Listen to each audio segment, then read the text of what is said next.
Welcome to another episode of the NewsRamp Government and Politics podcast. I'm your Max Newsman, excited to bring you today's top stories. At newsramp.com, we gather the latest business news from the best sources, ensuring you stay updated and engaged. Before we begin, a quick reminder. This podcast features AI-assisted production and voices, but the news we present is genuine, with full stories available on newsramp.com. Today is Wednesday morning, September 10th, 2025, and we've curated a fantastic selection of government and politics news just for you. So whether you're commuting, working out, or just relaxing, stay tuned and let's dive right in. Let's kick things off with our first headline. State Roundup. Moore launches reelection bid. Handgun board wrestles over short-barreled rifles. What will happen to Beltsville's 6,500 USDA acres? Governor Wes Moore officially launched his re-election bid, vowing to serve a full term and not run for president in 2028. Hitachi Rail opens a lighthouse digital factory in Hagerstown, investing in North America.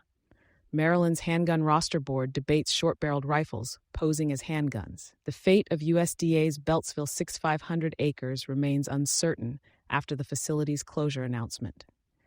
U.S. Wind accuses Trump of pressuring to kill offshore wind projects. David Simon criticizes using the wire to justify troops in Baltimore. Cecil County's enterprise zone expected to expand with 80 acres in Elkton. CareFirst executive Lester Davis will be Governor Moore's next chief of staff, starting this fall.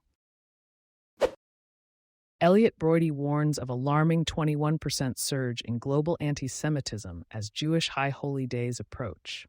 Elliott Broidy, co-chairman of the Fund to End Antisemitism, warns of a 21.2% surge in global anti-Semitic incidents as Jewish High Holy Days approach. Recent data shows a dramatic increase in anti-Semitic incidents worldwide, spreading beyond college campuses into healthcare and entertainment sectors. Broidy emphasizes the need for immediate action from government, institutions, and civil society to combat this crisis. He highlights how toxic ideologies from universities are now infiltrating professional spheres, citing disturbing incidents in healthcare settings.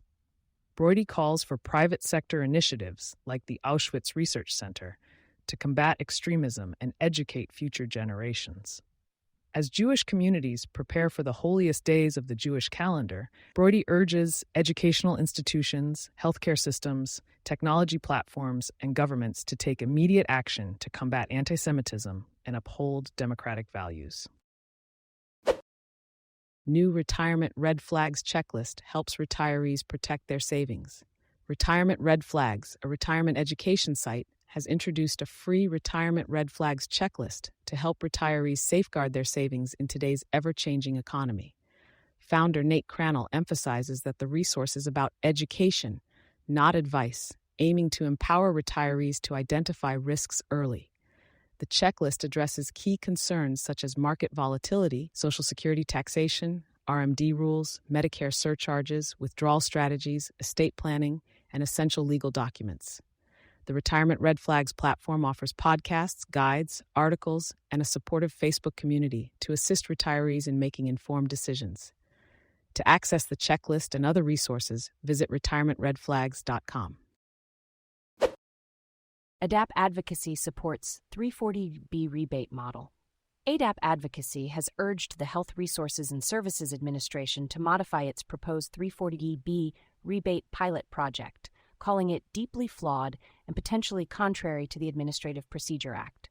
The organization fully endorses the implementation of a rebate model for all covered entities under the 340B drug pricing program, especially hospitals. ADAP CEO Brandon M. Maxata stated that state AIDS drug assistance programs have already demonstrated the success of retrospective rebates without causing delays or administrative burdens.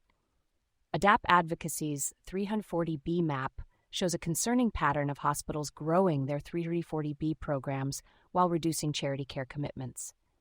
The organization emphasizes the effectiveness of a rebate model, citing the significant growth in funding for HIV/AIDS programs through 340B rebates. To learn more about ADAP Advocacy and their efforts to improve access to care for persons living with HIV/AIDS, visit adapadvocacy.org. Thank you for joining us today. That's it for this episode of the NewsRamp Government and Politics podcast. As a reminder, NewsRamp curates news from leading newswires like newsworthy.ai, 24-7pressrelease.com, newsdirect.com, and blockchainwire.io. We encourage you to visit newsramp.com to read all of today's news.